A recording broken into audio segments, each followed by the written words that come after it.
Mic check. आवाज़ तो आ रही है, तो आवाज़ तो बढ़िया है, पर क्या आपका हेलमेट भी बढ़िया है जो आप यूज़ कर रहे हो? वीडियो का टाइटल देखे तो आप समझ ही गए हो कि किस टॉपिक पे बात होने वाली है। डिटेल में बात करेंगे, क्योंकि देखो ये तो ज़रूर है कि जितने भी लोग हैं राइडर्स या टू व्हीलर जो भी चलाते हैं, राइडर है नहीं है, अपने पर्सनल यूज़ के लिए बाइक यूज़ कर रहे हैं या टू व्हीलर या स्कूटी कुछ भी यूज़ कर रहे हैं, हेलमेट तो सबको यूज़ करना है।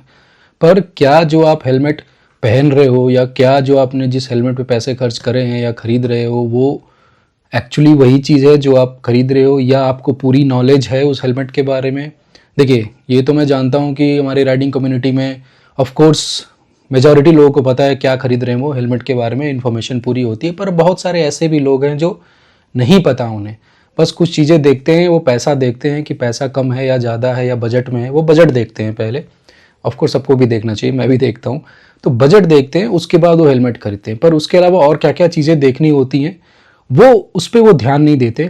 स्पेशली वो टीनेजर्स जो अब नया नया राइडिंग शुरू कर रहे हैं या अभी वो एडल्ट हुए हैं, ड्राइविंग लाइसेंस नया बना है और अभी वो राइडिंग वो शुरू कर रहे हैं, टू व्हीलर हाथ में अभी आई है, तो हेलमेट भी ऑफ कोर्स चाहिए ही चाहिए। तो या तो घर का कोई पुराना हेलमेट स्टार्ट कर दिया यूज़ करना, या अपने लिए कोई नया हेलमेट खरीदा, तो क्या क्या देखा उसमें पूरी डिटेल में बात करेंगे इसके बारे में, ताकि ये वीडियो देखने के बाद आपको और कुछ देखने या कहीं पता करने की ज़रूरत नहीं है कि हेलमेट खरीदते वक्त आपको क्या क्या देखना है। तो चलिए शुरू करते हैं। अब ये है एक हेलमेट, ये मेरा one of the oldest helmet है जो कंडीशन में अभी काफ़ी ठीक है। और ये देखो यहाँ से इसका वाइज़र टूट गया, अब इसका वाइज़र मेरे को चेंज कराना है। पर अब ये देखो हेलमेट, ये मेरे पास अभी तक का जो सबसे चीपेस्ट हेलमेट है वो है। इसमें आपको क्या फ़र्क दिख रहा है? अगर आपको कुछ पता लगे तो बताइए, वैसे तो मैं आपको डिटेल दूंगा ही। तो बाकी हेलमेट्स में इस हेलमेट्स में क्या फ़र्क है? देखो, हेलमेट अगर आप जो ले रहे हो अपने साइज़ फिट तो आप सब देखते हैं, बजट सब लोग देखते हैं, पर मेन चीज़ है सर्टिफिकेशंस। सर्टिफिकेशंस आपको क्या क्या देखनी है हेलमेट लेने से पहले आपके बजट के अकॉर्डिंग, क्योंकि देखो हर रेंज में सर्टिफिकेशंस की वजह से रेट अप एंड डाउन होता है, ये आप सबको पता है। पर आपका जो भी बजट है उस बजट में आपको एक अच्छा हेलमेट मिलेगा। बेसिक सर्टिफिकेशंस होनी चाहिए, वो बहुत मैंडेटरी है। और बेसिक सर्टिफिकेशंस में आप जान के सरप्राइज हो गए कि मैं आईएसआई की बात नहीं कर रहा हूँ। आईएसआई अगर आपके पास हेलमेट है जो कि इंडिया में मैंडेटरी है, विदाउट आईएसआई मार्क कोई हेलमेट वैलिड नहीं है, आपका चालान भी कटेगा। तो ये जो आईएसआई मार्क है ये हेलमेट पे आपके होना ही चाहिए। तो ये तो स्टैंडर्ड है। अनटिल अनलेस आप कोई रोड साइड से आप वो रैपिडो वाला हेलमेट नहीं खरीद रहे हो जो 100-150 का मिल जाता है।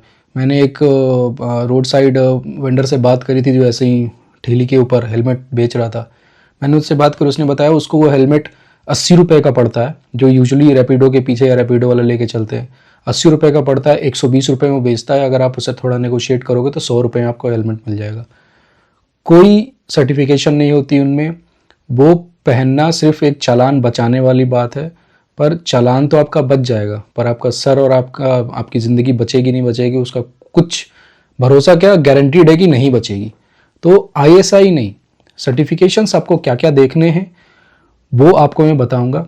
लेकिन सबसे पहले बात कर लेते हैं आईएसआई सर्टिफिकेशंस की, कि आईएसआई सर्टिफिकेशंस आखिर है क्या और इसके स्टैंडर्ड क्या, और मैं क्यों बोल रहा हूँ कि ये कोई स्टैंडर्ड नहीं है, इट्स जस्ट अ स्टिकर। क्योंकि जो इसके स्टैंडर्ड क्राइटेरिया हैं, जैसे आप भारत एनकैप या एनकैप टेस्टिंग होती है, क्रैश टेस्ट होते हैं कार्स के, उसी तरह ये आईएसआई की भी टेस्टिंग है। तो उसकी टेस्टिंग के क्या स्टैंडर्ड है और आपको फिर खुद पता चल जाएगा कि आईएसआई का हेलमेट किसी काम का है या नहीं है। अब ये जो IS 4141 मार्क है, ये स्टैंडर्ड है हेलमेट सर्टिफिकेशंस का इंडिया में, जो हर हेलमेट पे होना ही चाहिए। ये अगर आपके पास सर्टिफिकेशंस नहीं है तो आपका वो हेलमेट भी किसी काम का नहीं है और वो आपका चालान भी नहीं बचाएगा अगर ये आईएसआई मार्क नहीं है। ये बेसिक है, ये ब्यूरो ऑफ इंडियन स्टैंडर्ड्स इसके द्वारा ये सर्टिफाई किया जाता है। और इसमें चीज़ें क्या क्या देखी जाती हैं, हेलमेट की इम्पैक्ट स्ट्रेंथ, ये जो स्ट्रैप है आपके इसकी स्ट्रेंथ, और विजिबिलिटी, वाइज़र की विजिबिलिटी कैसी है, ये 3 चीज़ें देखी जाती हैं आईएसआई मार्किंग देने के लिए किसी भी हेलमेट में। तो ये 3 चीज़ें अगर स्टैंडर्ड के अकॉर्डिंग है तो आईएसआई मार्क मिलेगा, अदरवाइज नहीं मिलेगा। तो आपको ये स्ट्रेंथ देखने की, स्ट्रेंथ कैसी है, इसका ये लॉक कैसा है, वाइज़र की विजिबिलिटी कैसी है, मतलब वाइज़र है सही है या बस एवं ही कुछ प्लास्टिक लगा दिया है, और इसका इम्पैक्ट रेजिस्टेंस कितना है कि कम से कम एटलीस्ट एक इम्पैक्ट तो झेल ले। ये आपको देखना ही देखना है। तो ये बेसिक लीगल रिक्वायरमेंट है इंडिया में हेलमेट की, but this is not the safest, just a basic certification. अब बात करते हैं अगले सर्टिफिकेशन की। तो अगला जो सर्टिफिकेशन होता है वो है डॉट सर्टिफिकेशन। अभी आप देखोगे ये डॉट, ये है आईएसआई के ऊपर, डिपार्टमेंट ऑफ ट्रांसपोर्टेशन यूएस, ये US federal motor vehicle standard के हिसाब से इन हेलमेट्स को सर्टिफाई किया जाता है। अब जैसे आईएसआई में IS 4151 एक कोडिंग थी, इसमें भी एक कोडिंग होती है जिसको कहते हैं FMVSS 218।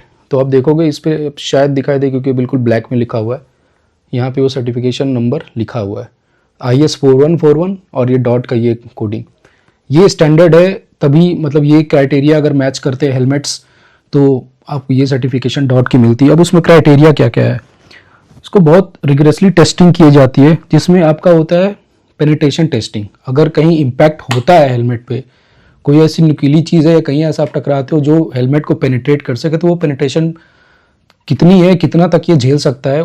एक स्टैंडर्ड वो होता है रिटेंशन की, इम्पैक्ट के बाद हेलमेट का रिटेंशन कैसा है, मतलब ऐसा नहीं कि हेलमेट में इम्पैक्ट हुआ उसके बाद बिल्कुल वो तितर बितर हो गया हेलमेट, कितना तक झेल सकता है, अपने शेप को कब तक मेंटेन कर सकता है, वो उसका एक स्टैंडर्ड होता है।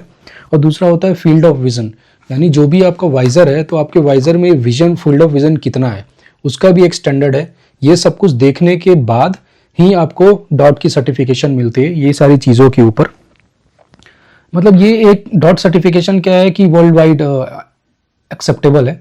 तो आईएसआई इंडिया में उसके बाद अगर आप इंडिया से बाहर कहीं भी राइड करते हैं तो आईएसआई हेलमेट आपका नहीं चलेगा, आपको मिनिमम डॉट सर्टिफाइड हेलमेट होना चाहिए।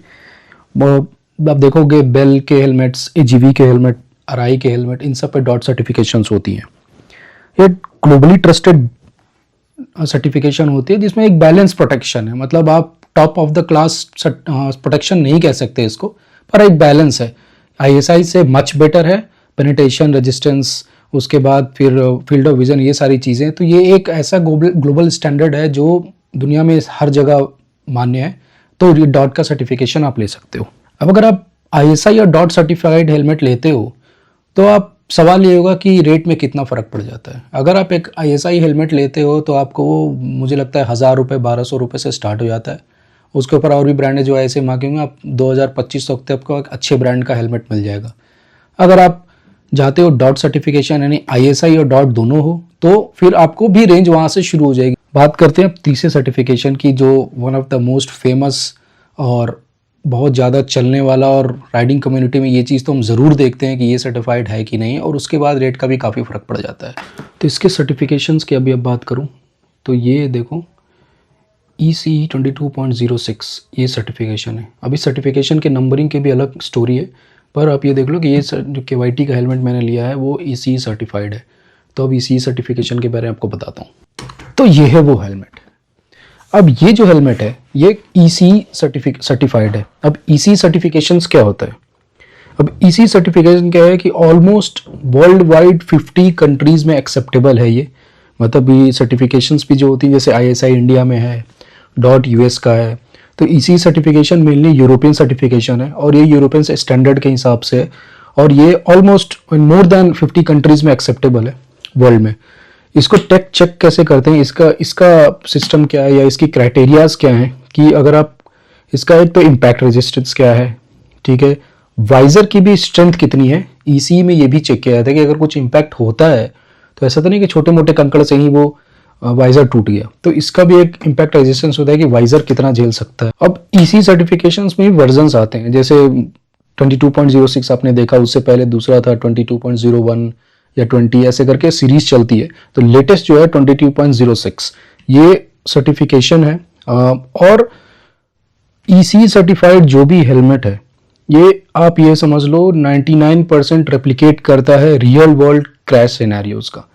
एक्चुअली बस ये नहीं कि ये एक फैक्ट्री में या किसी टेस्टिंग फैसिलिटी में आपका चेक कर लिया कि भाई क्या है, एक्चुअली में इसको रियल वर्ल्ड में चेक किया जाता है कि इसका अगर क्रैश, एक्चुअल क्रैश होता है हाई स्पीड में या कोई राइडर अगर गिर रहा है, हेलमेट पे इम्पैक्ट हो रहा है, तो उसका क्या इम्पैक्ट होगा हेलमेट के ऊपर, राइडर के ऊपर क्या इम्पैक्ट होगा, ये सब कुछ चेक किया जाता है रियल वर्ल्ड सिनेरियो में। तो कुछ फैक्ट्री टेस्टेड वाली बात इसमें नहीं होती।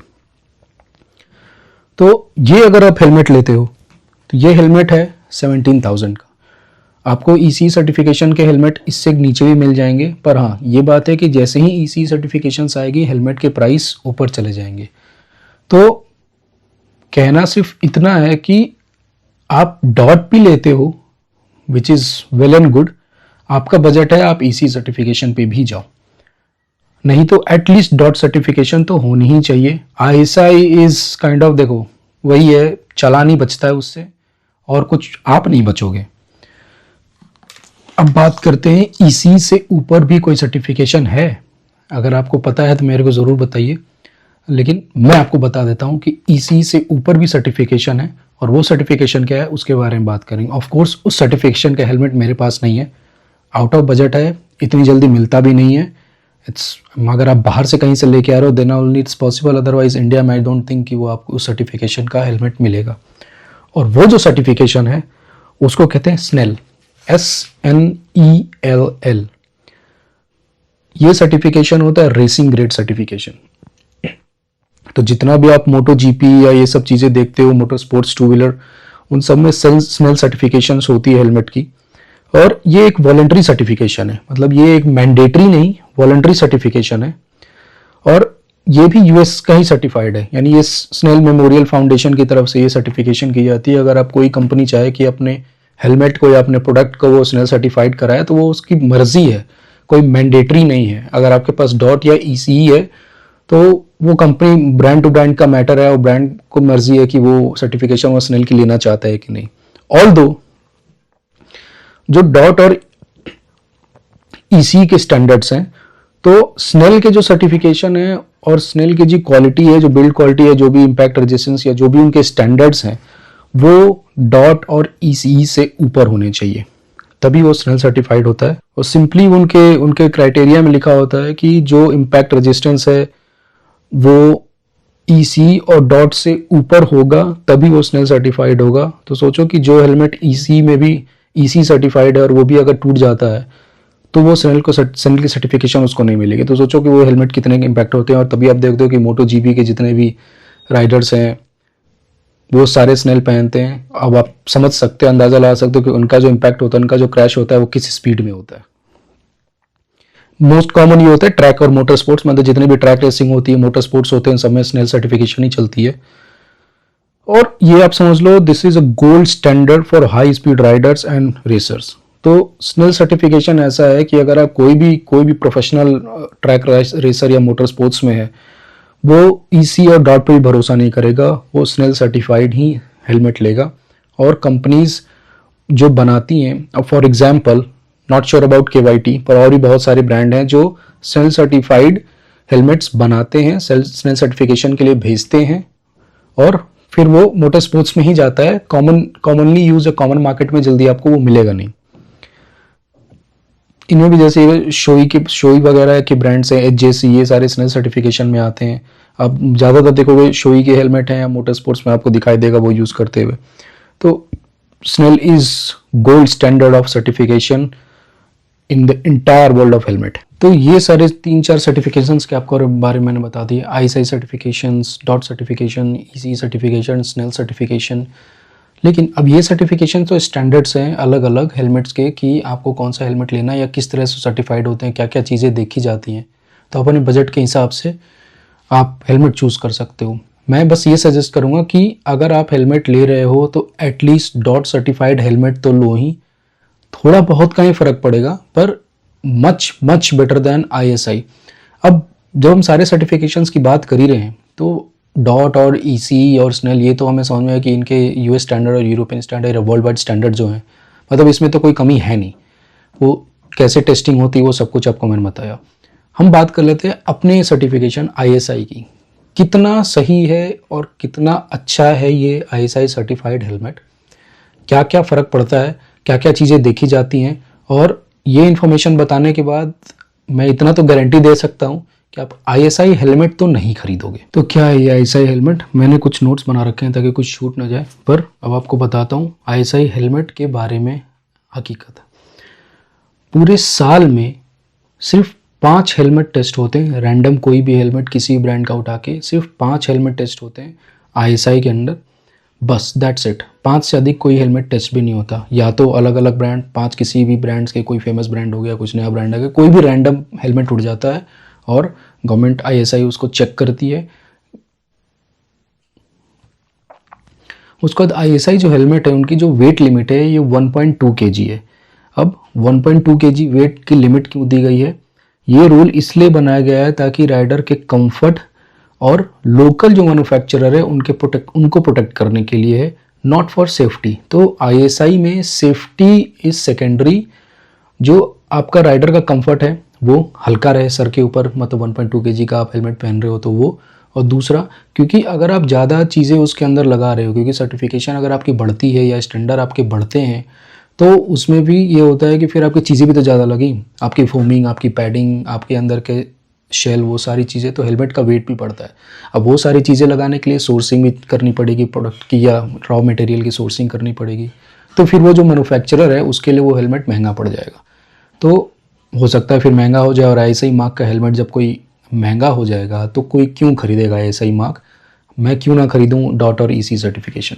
तो एक ये चीज़ भी है कि लोकल मैन्युफैक्चरर्स को प्रोटेक्ट करने के लिए, ताकि उनके ऊपर जो रॉ मटेरियल का खर्चा या जो बिल्ड क्वालिटी है या जो उनका खर्चा आ रहा है वो उस बनाने में वो कम रहे, और राइडर जो है उनको कंफर्ट रहे। तो ऑफ कोर्स आपको देगा ISI हेलमेट है, बड़ा हल्का है जी, अच्छा ISI भी है, चालान भी नहीं कटेगा, हल्का भी है, पैसे भी कम पड़े, क्यों ना बिके, ये एक है। मीनवाइल जितने भी any helmet without ISI marker illegal in Indian roads even if DOT और EC सर्टिफाइड। एक और कैच इसमें ये भी है कि अगर आपने हेलमेट कोई ले लिया जो डॉट सर्टिफाइड है, जो EC सर्टिफाइड है, पर वो ISI सर्टिफाइड नहीं है, that is illegal in India. ISI certification होना इंडिया में किसी भी हेलमेट ब्रांड के लिए मैंडेटरी है। विदाउट ISI सर्टिफिकेशन कोई भी ब्रांड अपना हेलमेट बेच नहीं सकती। तो आपने हेलमेट कहीं मान लो बाहर से खरीद के लाए हो, डॉट सर्टिफाइड है, EC सर्टिफाइड है, पर वो ISI सर्टिफाइड नहीं है, दैट्स इलीगल। आपका उससे भी चालान कटेगा, वो हेलमेट मान्य नहीं है। तो ये चीज़ आपको ध्यान रखनी है। तो ISI तो होना ही चाहिए, पर ISI के साथ डॉट और EC अगर आप लेते हो तो आपकी प्रोटेक्शन बढ़ती है। ऑफ कोर्स उसमें थोड़े पैसे भी अधिक लगेंगे, पर आपको ये मैंने बता दिया कि ISI के स्टैंडर्ड क्या हैं।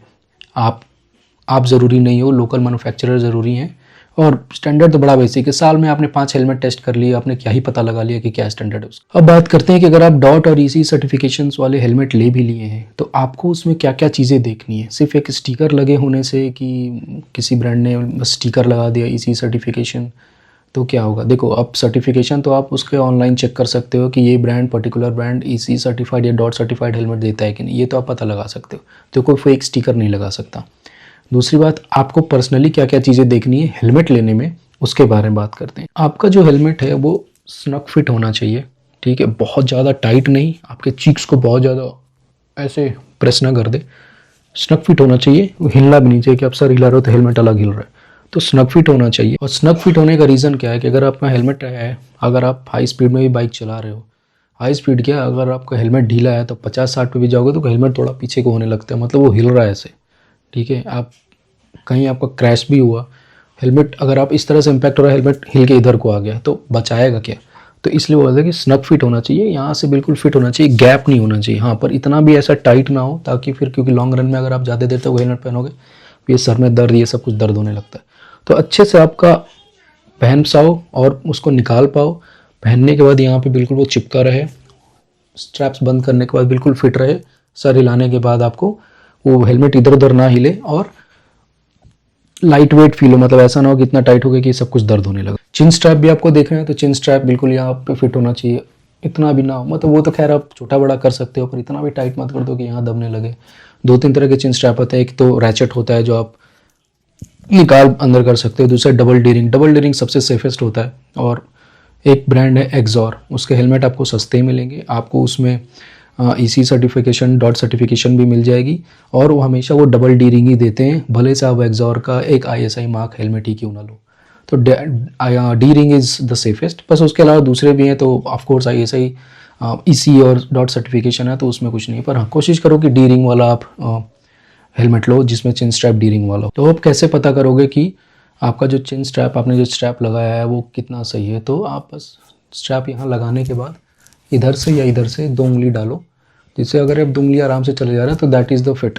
मतलब ऐसा ना हो कि 2 उंगली जा नहीं पा रही है, या ऐसा ना हो कि इतना आराम से चली जा रही है कि हेलमेट उंगली डालने के बाद भी ये स्ट्रैप में गैप हो, तो चिपका रहे 2 उंगली आपकी आराम से चली जाए, that is the perfect fit.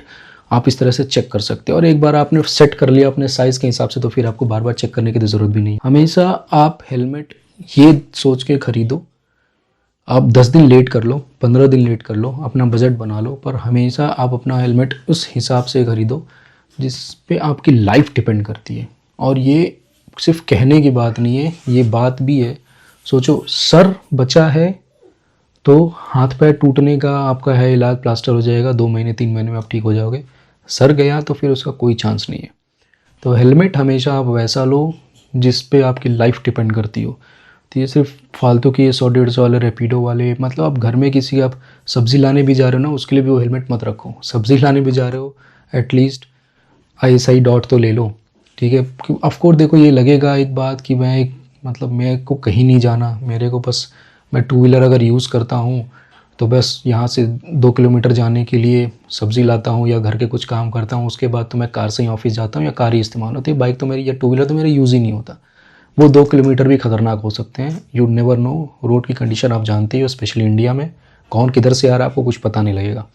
तो हेलमेट हमेशा अच्छा लो। जितनी भी सर्टिफिकेशंस आपके मैंने बताई, उस सर्टिफिकेशन के लिए कोई आपके क्वेश्चन हो वो मेरे को ज़रूर बताना, मैं उसके जवाब दूंगा। हर कमेंट के मैं जवाब ज़रूर देता हूँ। ISI पे ध्यान मत दो, मिनिमम डॉट लो, अच्छा बजट है, EC लो, रुक के लो पर अच्छा लो। Your life depends on that helmet. तब तक के लिए तो ये तो कुछ आज का ज्ञान, आई गेस सब कुछ मैंने कवर कर दिया है। कुछ भी आपके क्वेश्चन हो या कुछ भी कन्फ्यूजन हो, प्लीज़ मेरे से पूछिए। Till then, see you next time.